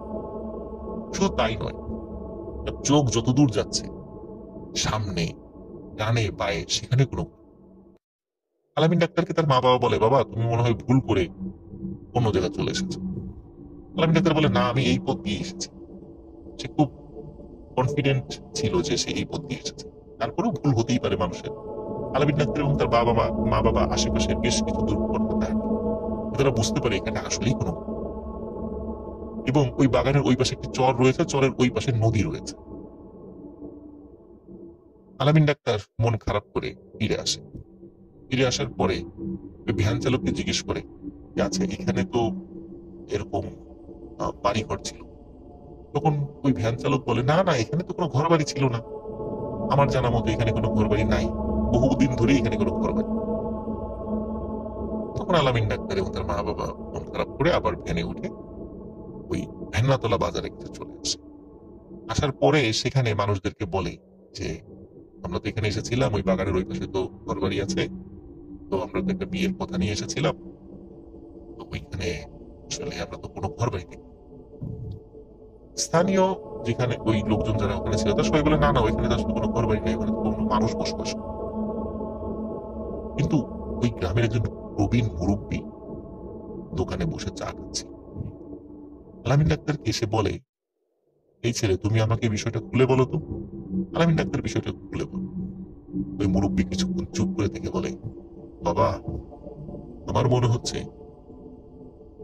তুমি কোনো একটা ছলনায় পড়ে গেছো, আর তুমি জুনির ছলনায় পড়েছ। তখন আলামিন ডাক্তার বলে জুনিকে? জুনিকে তো আমি চিনি না, এবং আশেপাশের কিছু লোকজন বলে আসলে তো জুনি কি, জুনির নাম তো আমরা কখনো শুনিনি। তখন ওই মুরব্বী বলে এই বাগানের পাশেই একটি বাড়ি ছিল, এই বাড়িটি ছিল জুনিদের বাড়ি। এই ঘটনাটি বহু আগে, আমি এখন যে ঘটনাটি বলছি এটি 1980 থেকে 90 এর মাঝামাঝি, কিন্তু এই সময় থেকেও আরো 50 থেকে 60 বছর আগের ঘটনা ছিল। 1930 থেকে 40 সালের মধ্যবর্তী কোন একটি সময়, তখন ব্রিটিশ পিরিয়ড ছিল ওই সময়। ওই মুরব্বী বলছেন বাগানের ওই পাশে জুনিদের বাড়ি ছিল না, ছিল এই পাশে, এই রাস্তার উল্টা পাশে, জুনিদের বাড়ির ঠিক উল্টা পাশে বাগান। এই জুনি মেয়েটি অনেক সুন্দরী ছিল, জুনির মা বাবা ছিল, ওরা খুব গরিব ছিল। জুনির বাবা মানুষের খেতে খামারে কাজ করতো, জুনির মা মানুষের বাড়িতে গিয়ে কিছু ছোটখাটো কাজ টাজ করতো। আর জুনিও কোনো কোনো বাড়িতে গিয়ে টুকটাক কাজ করতো। জুনির একটা ছোট ভাই ছিল, লেখাপড়া স্কুলে যায়। গ্রামের কিছু বখাটা ছেলেদের উৎপাত, মানে বখাটা ছেলেদের উৎপাতে জুনি খুব অতিষ্ঠ। কোনো এক রাতে এই বখাটা ছেলে পেলেদের দ্বারা জুনি মারাত্মক নিগৃহীত হয়। লজ্জায় অপমানে জুনি তার এই বাসার কাছে আম গাছে ডালে সুইসাইড করে। মেয়ের মৃত্যুতে প্রচন্ড শোকে কিছুদিনের মধ্যে জুনির মা বাবা দুজনই মারা যায়। জুনির ছোট ভাই, সে শারীরিকভাবে কিছুটা অসুস্থ ছিল, সেও ধুকে ধুকে মারা যায়, কারণ তার এ দুনিয়াতে আপন বলে কেউ ছিল। ওই মুরব্বী আলামিন ডাক্তারকে বলে, তুমি আসলে জুনিরই খপ্পরে পড়েছ। যাই হোক, আসলে এটি একটি ছলনা ছিল, আমরা চলে যাই। আলামিন ডাক্তার ওই মুরব্বীর কাছ থেকে এই জুনির গল্প শুনে শুধু আলামিন ডাক্তার নয়, শুধু আলামিন ডাক্তারের মা বাবা নয়, স্থানীয় আশেপাশের আরো অনেক মানুষই খুবই অবাক হয়। যাই হোক, আলামিন ডাক্তার বাড়িতে চলে আসে, তার মন টন খুব খারাপ থাকে। ওই রাত্রে আলামিন ডাক্তার সেই সাবিনা নামের মেয়েটিকে স্বপ্নে দেখে সাবিনা নামের ওই মেয়েটি এসেছে। আসার পরে আলামিন ডাক্তার তাকে বলে, তোমার নাম কি জুনি? তখন ওই মেয়েটি বলে, হ্যাঁ আমার নাম জুনি। তখন ওই মেয়েটি বলে, আমি তোকে বারবার বলেছি যে এখনো সময় হয়নি, তারপরও তুই আমার কথা শুনিস। তুই আমার বিষয়টা তোর মা বাবাকে বলেছিস এবং এখন ওই বিষয়টি আরো অনেক মানুষ জেনে গেছে। এই কাজটি ভালো করিস। তুই তো আমাকে বিয়ে করতে পারবিই না, সেটা সম্ভব না। তোকে আমি অন্য কোথাও বিয়ে হতে দেব। এই কথা বলার পরে আলামিন ডাক্তারের স্বপ্ন ভেঙে যায়। সে মনে করে হয়তো সে দুঃস্বপ্ন দেখছে, কিন্তু সে বুঝতে পারে না তার আসল দুঃস্বপ্নের শুরুটা এখনই শুরু। আলামিন ডাক্তার সারাদিন মন টন খারাপ করে থাকতো। জুনির কারণে সে খুব মনে কষ্ট পেয়েছে। সে দোকান, তার যে চেম্বার ছিল শালনগর ইউনিয়নের যে বাজারে, সেখানে সে খুব একটা বেশি যেত না। কোনো বাড়ি থেকে রুগীটাকে ডাক দিলে সে তখনই শুধু যেত, আর অধিকাংশ সময় মন খারাপ করে বাড়িতে বসে থাকে। মা বাবা ছেলের এই মন খারাপের কারণ বুঝতে পেরে তারা চিন্তা করলেন যে ছেলেকে বিয়ে দিতে হবে। আত্মীয় স্বজনের মাধ্যমে একটি গ্রামের একটি মেয়েকে দেখার জন্য সময় নির্ধারণ করা হয়। আলামিন ডাক্তার, তার মা বাবা এবং আরো কয়েকজন আত্মীয় স্বজন মিলে ওই মেয়েটির বাড়িতে যায়। যখন মেয়েটির বাড়ির উঠোনে সবাই বসেছিল, তাদেরকে চা নাস্তা খেতে দেওয়া হয়। কিছু সময় আলাপচারিতার পরে ওই মেয়েটিকে ঘরের ভিতর থেকে নিয়ে আসা হয়। মেয়েটি ঘোমটা দিয়ে বের হয়ে আসে। যখন মেয়েটি ওই আলামিন ডাক্তারের দিকে তাকায়, সে এমন ভাবে তাকায় যে আলামিন ডাক্তার এবং আশেপাশের লোকজনও খুব অবাক হয়। মেয়েটি কোনো কথা না বলে লাফ দিয়ে উঠে দাঁড়ায় এবং দৌড়ে ঘরের ভিতর গিয়ে দরজা আটকে। মেয়েটির এই আচরণে সবাই অবাক হয়, কি ব্যাপার, এমন করলো কেন মেয়েটি, এমন তো করার কথা না। মেয়েটির মা বাবা মেয়েটির হয়ে সবার কাছে ক্ষমা চায়, বলে যে আমরা বিষয়টা দেখছি যে ও এমন করে চলে গেল। এর কিছুক্ষণ পরে মেয়েটির মা বাবা এসে বলে যে আপনারা চলে যান, আমরা আপনাদের সাথে বিয়েটা দিতে পারবো। তখন বলে, কেন, কি সমস্যা, আমাদের ছেলের কোনো সমস্যা? বলে না, কোনো সমস্যা না, বাট আমরা আপনাদের সাথে আত্মীয়তা করতে পারবো না, আমাদেরকে ক্ষমা করবেন। কি কারণে মেয়েটি উঠে গেল, কি কারণেই বা বিয়েটা নাকচ হয়ে গেল, কিছুই বুঝতে পারছিল না আলামিন ডাক্তার, তার মা বাবা এবং তার আত্মীয় স্বজনরা। তারা সেখান থেকে চলে আসে। কিছুদিন পর আরেকটি মেয়ে দেখতে যায় পাশের একটি। মেয়েটিকে যখন একই রকম ভাবে আলামিন ডাক্তারের সামনে নিয়ে আসা হয়, মেয়েটি চোখ বড় বড় করে আলামিনের ডাক্তারের দিকে তাকিয়ে বলে যে এটা কি? তখন আশেপাশের লোকজন বলে যে এই যে এটা তো আলামিন ডাক্তার। বলে না, এটা তো একটা মেয়ে মানুষ। সবাই হাসাহাসি শুরু করে, কি বলে? জলজান্ত একটা ছেলে শার্ট প্যান্ট পরে বসে আছে, আর এই মেয়ে বলে এটা নাকি মেয়ে মানুষ। তখন বলে না, এ তো এমনি তো মেয়ে মানুষ, মেয়ে মানুষের সাথে কি মেয়ে মানুষের বিয়ে হয় নাই, আমি এই বিয়ে করবো না, এই বলে সে উঠে চলে যায়। তো মেয়ের এই আচরণে সবাই অবাক হয়, কারণ আসলে তো সেখানে আলামিন ডাক্তার ছিল, কোনো মেয়ে মানুষ ছিল না। মেয়েটি বিয়ে করতে অস্বীকৃতি জানায়। এর কিছুদিন পরে আর একটা বাড়িতে আলামিন ডাক্তারকে নিয়ে যাওয়া হয়, সেখানে একটি মেয়ে দেখানোর জন্য। অদ্ভুত ব্যাপার, সেখানেও একই ঘটনা ঘটে, এবং সেখানকার মেয়েটি অনেক এগ্রেসিভ ছিল, সে খুবই বাজে আচরণ করে, এবং সে সবাইকে বলে যে আপনারা একটা মেয়ের সাথে আর একটা মেয়েকে বিয়ে দেওয়ার জন্য এখানে এসেছেন, এটাই ছিল আপনাদের মনে? সবাই বলে কই মেয়ে কই? বলে এই যে আমি দেখতে পাচ্ছি সালোয়ার কামিজ পরা, হাতে চুড়ি, নাকে নাকফুল, কানে কানের দুল পরে বসে আছে সাজুগুজু করে একটা মেয়ে, আপনারা তার সাথে আমাকে বিয়ে দিবেন? মানে সে খুব উত্তেজিত হয়ে যায়। কিন্তু আসলে ঘটনাটা তো এরকম ছিল না। কিন্তু কেন শুধু কনে বেশে ওই মেয়েটি আলামিন ডাক্তারকে একটি মেয়ের সুরতে দেখছে? আলামিন ডাক্তার এবং তার আত্মীয় স্বজনরা ওখান থেকে চলে আসে, এবং চলে আসার পরে প্রথম যেই মেয়েটিকে দেখানো হয়েছিল, সেই মেয়ের পরিবারের সাথে যোগাযোগ করে যে কেন ওই মেয়েটি উঠে চলে গিয়েছে। পরে জানা যায় ওই মেয়েটিও আলামিন ডাক্তারকে একটি মেয়ের স্রোতে দেখেছে, যার কারণে ওই মেয়েটি বিয়ে করতে অস্বীকৃতি জানায়।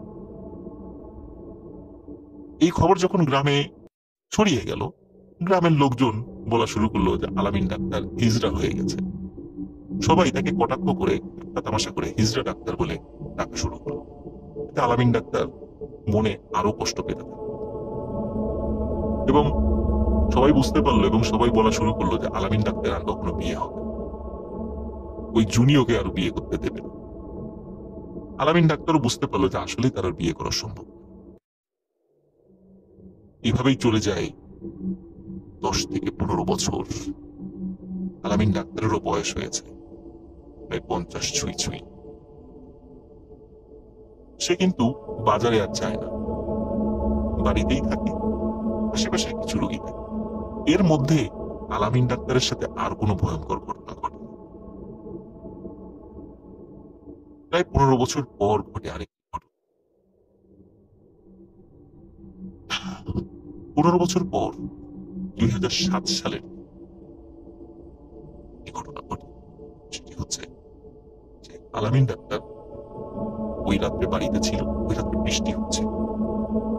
হঠাৎ পাশের একটি গ্রাম, যে গ্রামের নাম ছিল ভুলবাড়ি, এই ভুলবাড়িয়া গ্রাম থেকে একজন অপরিচিত লোক আসে, এবং সে পরিচয় দেয় যে আমার বাড়ি ভুলবাড়িয়া, আমার মা খুবই অসুস্থ, আপনাকে যেতে হবে। একে তো রাতের বেলা, আলামিন ডাক্তার এমনিতেই জনিভূতের কারণে সে মানসিকভাবে বিপর্যস্ত ছিল, এই জন্য সে কোথাও বের হতো না। তারপর আবার বৃষ্টি হচ্ছে, আর ভুলবাড়িয়া গ্রামটি তার বাড়ি থেকে প্রায় 3 থেকে 4 কিলোমিটার দূর। মধ্যে সাইকেল, কাদা পথে সাইকেল নিয়ে যেতে পারবে না, যার কারণে আলামিন ডাক্তার কিছুতে রাজি হচ্ছিল না। কিন্তু লোকটির পীড়াপিড়িতে, এবং আলামিন ডাক্তারের মা বাবা, তারা আলামিন ডাক্তারকে বলে যে বাবা তুমি যাও, ডাক্তার যেহেতু হয়েছে মানুষকে সেবা তো করতেই হবে, যেহেতু আলামিন ডাক্তারের বাবাও একজন ডাক্তার ছিল। তো আলামিন ডাক্তার রাজি হয়, পায়ে হেঁটেই যাওয়া শুরু। যেতে যেতে যখন ওই গ্রামে চলে আসে, একটি অপরিচিত বাড়িতে এসে থেমে যায়, বলে যে এটাই আমার বাড়ি। আলামিন ডাক্তার খেয়াল করে ওই বাড়িটি আসলে একটি মানে অসমাপ্ত একটি বাড়ি, বিল্ডিং একটা বাড়ি করা হচ্ছে, কিন্তু সেই বাড়িটার কাজ এখনো শেষ হয়নি। আলামিন ডাক্তার বলে যে এই ঘরে আমার মা থাকে, আপনি চান, ঘরটা অন্ধকার, আমি একটা আলো নিয়ে আসছি।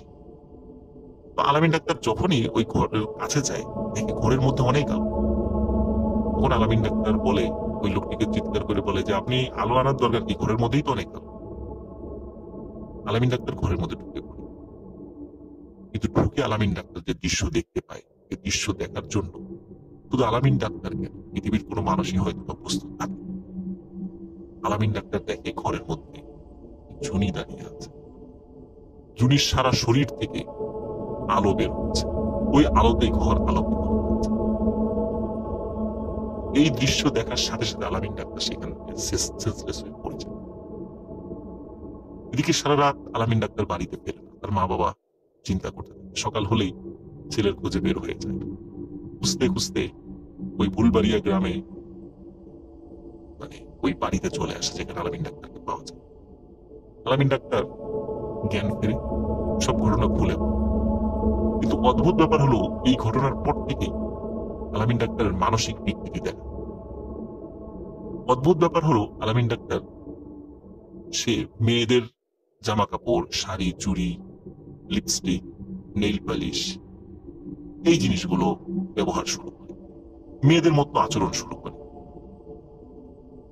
লোকজন যারা দেখে সবাই একটা তামাশা করে। এমনিতেই তাকে তাকে হিজড়া ডাক্তার, এখন তো আরো ঠাট্টা তামাশা শুরু। আলামিন ডাক্তারের এরকম পাগলামি যেমন বাড়তে থাকে এবং তার অসুস্থতাও বাড়তে থাকে। তার পাগলামি এমন পর্যায়ে যায় যে তাকে শেকল দিয়ে বেঁধে রাখতে হয়েছে। আলামিন ডাক্তার অল্প কিছুদিনের মধ্যেই মারা যায়। একজন ডাক্তারের জীবনের করুণ সমাপ্তি ঘটে। প্রিয় লিসেনার্স, এখানে একটি বিষয়, এটি হচ্ছে এই গল্পটি আমাকে যে দিয়েছে তার নামও আলামিন এবং তার বাড়ি নড়াইল জেলার লোহাগাড়া উপজেলার লাহুরিয়ায়। তার গল্প ইতিমধ্যে আমি অনেকগুলো বলেছি, আপনারা শুনেছেন। আলামিন যার কাছ থেকে এই ঘটনাটি সংগ্রহ করেছে তার নাম হচ্ছে ফুল মিয়া। আর ফুল মিয়া হচ্ছে সেই ব্যক্তি, যেই ব্যক্তির ভ্যানে আলামিন এবং তার মা বাবা সেই বাগান পর্যন্ত এসেছিল। এই বাগান পর্যন্ত এসেছিল এবং এই লোকটি আবার তাদেরকে বানাঘাট পর্যন্ত এগিয়ে দিয়েছিল। এই ফুল মিয়ার কাছ থেকে আলামিন এই ঘটনাটি সংগ্রহ করে। কিভাবে একটি ডাক্তারের জীবনের করুণ সমাপ্তি ঘটল এই গল্পের মাধ্যমে আপনারা জানতে পারেন। প্রিয় লিসেনার্স, এই গল্পের মধ্যে কিছু মোরালস রয়েছে। এগুলো আমরা জানতে পারি আলামিন ডাক্তারের যখন আচরণ, আলামিন ডাক্তার যখন বনে দেখতে যাচ্ছিল এবং তাকে মেয়ের শুরুতে দেখছিল ওই বনের পেশের মেয়েরা, তখন আলামিন ডাক্তারের মা বাবা হুজুরের কাছে নিয়ে যায়, কোনো এক ভালো হুজুরের কাছে নিয়ে যায়। তখন হুজুর তখন একটা কথা বলেছিল, সেটি হচ্ছে যে আলামিন ওই মেয়ের সাথে কথা বলতো এই পর্যন্তই ঠিক ছিল। তাকে ওই মেয়েটি তার বাড়িতে নিয়ে গেছে এই পর্যন্ত ঠিক ছিল। কিন্তু তারপরে আলামিন ডাক্তার বিয়ের জন্য যে পিড়াপিড়ি শুরু করে এবং অন্য লোকদেরকেও সেই বাড়িতে নিয়ে যায় এবং অনেক লোকের জানাজানি হয়ে যায়, এটি ওই জিন, জুনিভূতের ওই জিন সেটা মেনে নেয়। যার কারণে এই জিনটি তার পিছু লেগেছে। এর থেকে নিষ্কৃতি পাওয়ার আর কোনো উপায় নেই। তখন ওই হুজুর কিছু পরামর্শ দিয়েছিল, সেটি হচ্ছে জিনেরা যদি কোনো বিষয়ে রাজি না হয়, তাদেরকে পিড়াপিড়ি করে সেই কাজটি করাতে গেলে ভয়াবহ রকমের বিপদ হবে। এই জন্য জিনদেরকে দিয়ে কোনো কাজ করানো উচিত তাদের ইচ্ছার বিরুদ্ধে। এমনকি জিনেরা যদি ইচ্ছাও করে, তারপরেও তাদেরকে দিয়ে কোনো কাজ নেওয়াটা উচিত। প্রিয় লিসেনার্স, জুনিভূতের ফার্স্ট পার্ট ছিল এই গল্পটি। জুনি কে ছিল, কোথায় তার বাড়ি ছিল, সেটি আমরা প্রাথমিক ধারণা পেয়েছি। কিন্তু কেন এই ঘটনা ঘটছে, জুনি মারা গেছে কেন, জুনির রূপে ওই জিনটি এভাবে ঘুরে বেড়াচ্ছে, কি ছিল ঘটনা, শুনতে আমাদের সাথে থাকুন। প্রিয় লিসেনার্স, এই মুহূর্তে যে স্টোরিটি আমি আপনাদের সাথে শেয়ার করতে যাচ্ছি, এটি যখন ঘটেছে তখন সময়টি ছিল 1969 কি 70, আমাদের মহান মুক্তিযুদ্ধের আগের ঘটনা। ঘটনাটি আমি সংগ্রহ করেছি আমার যারা আত্মীয় স্বজন আছেন, মুরব্বী, তাদের মুখ থেকে। ঘটনাটির স্থান ফরিদপুর জেলার বোয়ালমারী উপজেলার খরসতি গ্রামে। ওই গ্রামের খুবই দরিদ্র কৃষক পরিবারের মেয়ে সখিনা, বয়স 9 থেকে 10 বছর হবে। পরিবারের মা বাবা ও একমাত্র ছোট ভাই আব্দুর রহিমকে নিয়েই এই দারিদ্র্যের মধ্যেও ভালোই চলে যাচ্ছিল তাদের। সখিনার শখ ছিল হাঁস মুরগি ও ছাগল পালা। হাঁস মুরগি ও ছাগলের ঘর ছিল আলাদা আলাদা করে। প্রতিদিন সন্ধ্যায় সেগুলো গুনে গুনে ওগুলোর মধ্যে রেখে দিত। যে মুরগিগুলো সখিনার ছিল, এর মধ্যে একটা মুরগি ছিল একটু ভিন্ন রকমের, কারণ সেটি তার নিজের খোপে থাকতে পছন্দ না করে রাতের বেলা সে গাছের ডালে বসে থাকতে পছন্দ করত। এরকম অনেক মুরগি দেখা যায় যারা নিজের ঘরে না থেকে গাছের ডালে থাকে। তাই মাঝে মধ্যেই একটি লম্বা লাঠি দিয়ে সেটিকে মৃদু আঘাত করে নামিয়ে আনত সখিনা। যেহেতু মাঝে মধ্যেই এটা হতো, তাই এই কাজ করার জন্য মাঝে মাঝে সন্ধ্যার পর তার ছোট ভাই আব্দুর রহিমকে নিয়ে সেই লম্বা লাঠি ও একটি হারিকেন নিয়ে বের হতো। আশেপাশের মাঝারি সাইজের নির্দিষ্ট কয়েকটি গাছের ডালেই পাওয়া যেত সেই মুরগিটাকে। একদিন সন্ধ্যায় সখিনা দেখে তার সেই মুরগিটি মানে এখনো ফেরেনি। তাই বিরক্ত হয়ে সেই কাজ করতে বের হয়ে যায় আব্দুর রহিমকে নিয়ে। কিন্তু সমস্যা দেখা দিল, এবার আর সেই নির্দিষ্ট গাছগুলোর ডালে মুরগিটাকে পাওয়া যাচ্ছে না। তাই খুঁজতে খুঁজতে বাসা থেকে একটু দূরে একটা গাছের ডালে মুরগিটিকে পাওয়া গেল। যথারীতি ওটাকে নামানোর জন্য লম্বা লাঠি দিয়ে খোঁচা দেবার চেষ্টা করছিল, কিন্তু আজকে আর মুরগিটিকে কোনোভাবেই নামানো যাচ্ছিল না। মুরগিটি মাঝে মাঝেই এই ডাল থেকে ওই ডাল চলে যাচ্ছিল, কিন্তু নিচে নামছে না। সখিনা এবং আব্দুর রহিম দুজনই খুব বিরক্ত। সখিনা মাঝে মাঝে বলছিল যে তোকে আর বেশি দিন বাঁচিয়ে রাখা যাবে না, তোকে বিক্রি করে দিব, না হলে জবাই করে খেয়ে ফেলবো, তুই খুব ঝামেলা করিস, এভাবে তোকে আর রাখবো না। তো এরকম সখিনা বলছিল, জোরে জোরেই বলছিল। সখিনা ও আব্দুর রহিম হঠাৎ স্পষ্ট একটি বিষয় দেখতে পায়। সখিনা ও আব্দুর রহিম দেখে যে মানুষের মতো কিছু একটা গাছের মাথা থেকে টিকটিকির মতো মাথা নিচু আর পা উঁচু গাছ বেয়ে বেয়ে নিচের দিকে নেমে আসছে, এবং খুব দ্রুত সেটা নেমে মুরগিটিকে খপ করে ধরে আবার একইভাবে গাছের মাথার উপরে উঠে মিলিয়ে গেল। ওরা মারাত্মক ভয় পেয়ে চিৎকার করতে করতে বাড়িতে ফিরে যায় আর সবাইকে বিষয়টা খুলে বলে। কিন্তু সবাই এই বিষয়টিকে আমলে নেয় না। কেন আমলে নেয় না? কারণ হচ্ছে যে গ্রামে অনেক ধরনের প্রাণী থাকে যেগুলো হাঁস মুরগি খেয়ে থাকে, এর মধ্যে গন্ধগোকুল বা খাটাস এগুলো অন্যতম।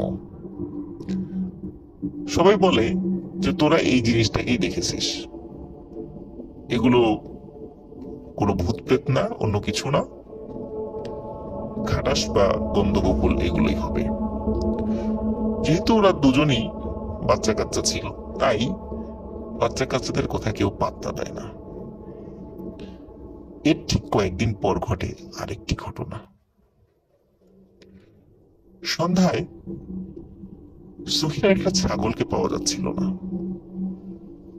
সাধারণত ছাগল বাড়িতেই ফিরে আসতো, কারণ ছাগল বাধা থাকতো, কখনো বাধা না থাকলেও সেটা বাড়িতে ফিরে আসতো। যেহেতু ছাগলকে পাওয়া যাচ্ছিল না, তাই ছাগলকে খুঁজতে আবার ছোট ভাই আব্দুর রহিমকে নিয়ে হাতে হারিকেন নিয়ে বের হয়,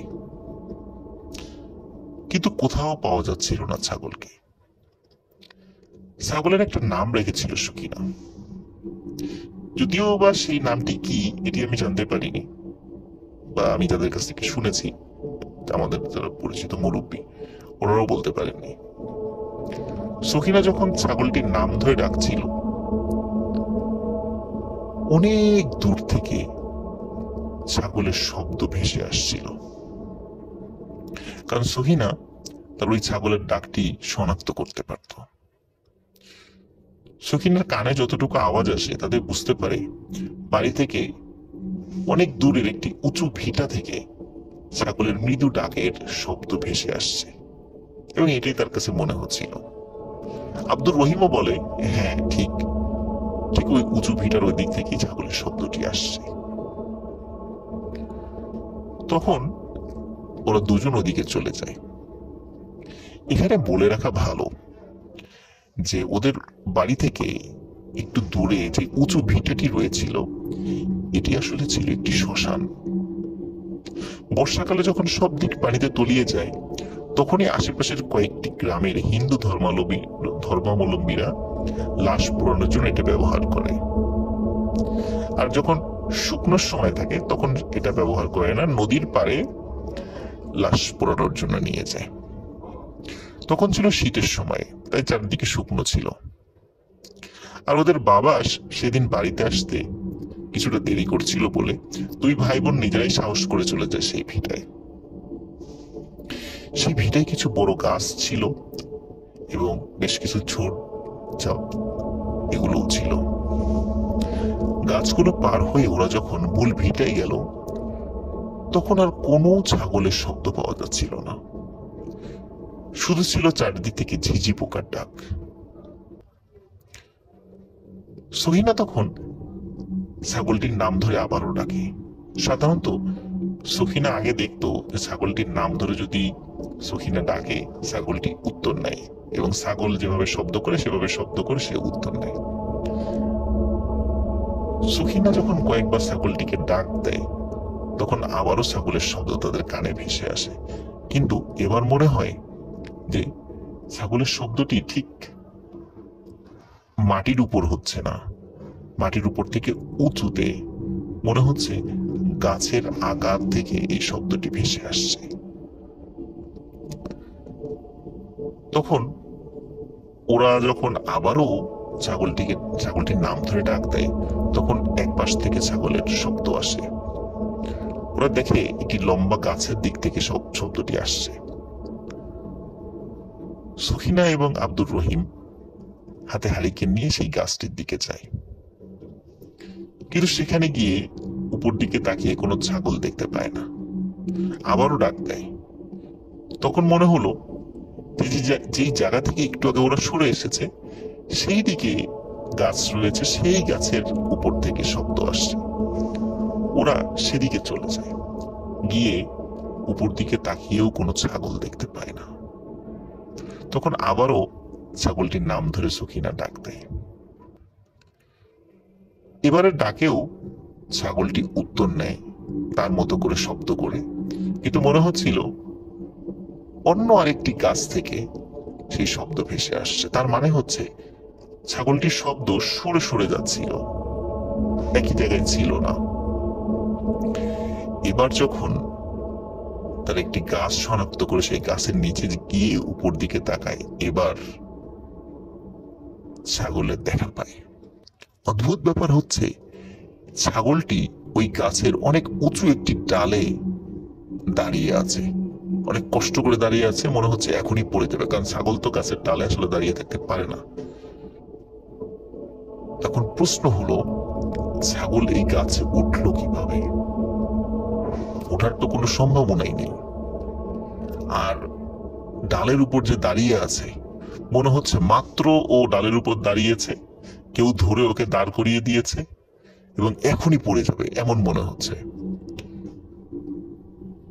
চাঁদের আলোয় হঠাৎ দেখে সেই ছাগলটিকে ধরতে সেই মানুষের মতো অদ্ভুত প্রাণীটি নেমে আসছে।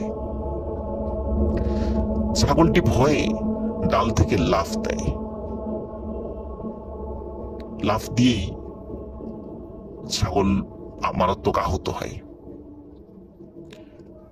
কিন্তু সখিনা এবং আব্দুর রহিম দেখে মানুষের মতো সেই অদ্ভুত প্রাণী মাথা নিচে এবং পা উপরে টিকটিক টিকির মতো করে গাছ থেকে মাটিতে নেমে আসছে। সখিনা এবং আব্দুর রহিম ছাগলের চিন্তা বাদ দিয়ে ওরা ভয়ে দুজনই বাড়ির দিকে দৌড় দেয়। ততক্ষণে ওদের বাবা বাড়িতে ফিরে এসেছিল। যখনই শোনে যে ওই শ্মশানের ওইদিকে ওই ঘটনা ঘটেছে, তখনই ওর বাবা বলে, তোরা ওদিকে কেন গিয়েছিস? ওদিকে রাত্রেবেলা যাওয়াটা তোদের মোটেও উচিত হয়নি। তখন সখিনা ও আব্দুর রহিমের বাবা আশপাশ থেকে আরো কয়েকজন লোককে ডেকে নিয়ে, হাতে টর্চ লাইট নিয়ে, কারো হাতে মশাল ছিল, কারো হাতে হারিকেন ছিল, তারা ওই শ্মশানের দিকে যায়। আব্দুর রহিম ও সখিনাও যায়। তারা সেখানে কি একটা অদ্ভুত ঘটনা দেখে, ঘটনা তো না মানে বিষয় দেখে, লক্ষ্য করে। তারা দেখে যে ছাগলটি তারা রেখে এসেছিল, সেই ছাগলটির মাথা নেই, এবং মনে হচ্ছিল যে ছাগলের বুক চিরে কেউ ভেতরের হৃৎপিণ্ডটা নিয়ে গেছে। চারদিকে রক্ত আর রক্ত।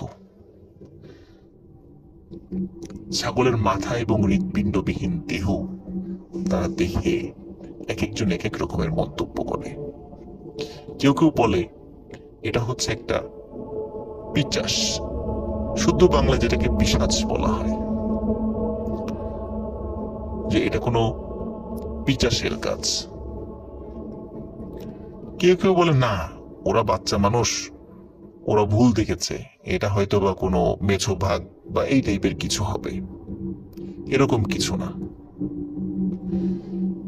কিন্তু গ্রামবাসী একটা বিষয় লক্ষ্য করে, সেটি হচ্ছে যে ওখানে যে পায়ের ছাপ দেখতে পায়, এই ছাপটির আসলে মানুষের মতোই পা, কিন্তু পায়ের যে ছাপটি ছিল সেটির আকার মানুষের যে স্বাভাবিক রকমের পা থাকে তার থেকে বেশ বড়।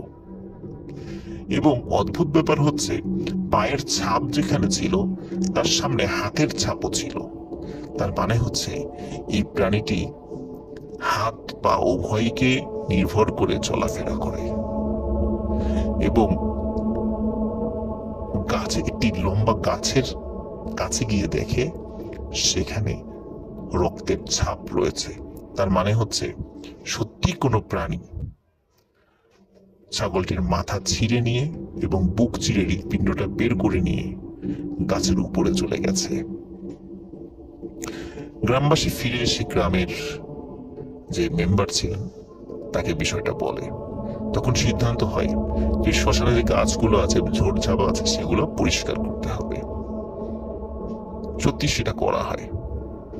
কিন্তু গ্রামের কেউ কেউ মনে করেছিল এটি আসলে কোনো হিংস্র প্রাণীর কাজ নয়, এটি পিশাচের কাজ। অদ্ভুত ব্যাপার হচ্ছে, গ্রামের কোনো বয়স্ক মানুষ ওই অদ্ভুত প্রাণীটিকে দেখেনি, কিন্তু সখিনা ও আব্দুর রহিমের মতো কিছু বাচ্চা কাচ্চা রাতের বেলায় অদ্ভুত প্রাণীটিকে দেখেছে। কিন্তু কোনো বড় মানুষ এটিকে দেখেনি। এটি একটি রহস্য, যে এটি যদি সত্যি কোনো প্রাণী হতো তাহলে সবার চোখেই সেটা ধরা পড়তো। কেন শুধু বাচ্চা কাচ্চারাই সেটাকে দেখেছে, কেন বড়দের সামনে ধরা দেয়নি? এই রহস্যটি আজও রয়ে গেছে। কিন্তু একজন ভালো আলেম, উনি পরবর্তীতে এটা নিয়ে অ্যানালাইসিস করে বলেছিলেন, সত্যি এটা একটা পিশাচ, এটি কোনো প্রাণী নয়। এরপরেও ওই গ্রামের বেশ কিছু হাঁস মুরগি মিসিং হয়, কিন্তু এটি আসলে কে নিয়েছে তার কোনো প্রমাণ পাওয়া যায় না। কেউ কেউ বলেছিল এটি সেই পিশাচেরই কাজ, কিন্তু আসলে কে নিয়েছে এটি কেউ জানে না। এখনো নাকি কখনো কখনো কখনো কোনো বাচ্চা কাচ্চারা সেটিকে দেখে। এটি ছিল ঘটনা। আরো ঘটনা পেতে আমাদের চ্যানেলকে সাবস্ক্রাইব করুন, আমাদের সাথে থাকুন।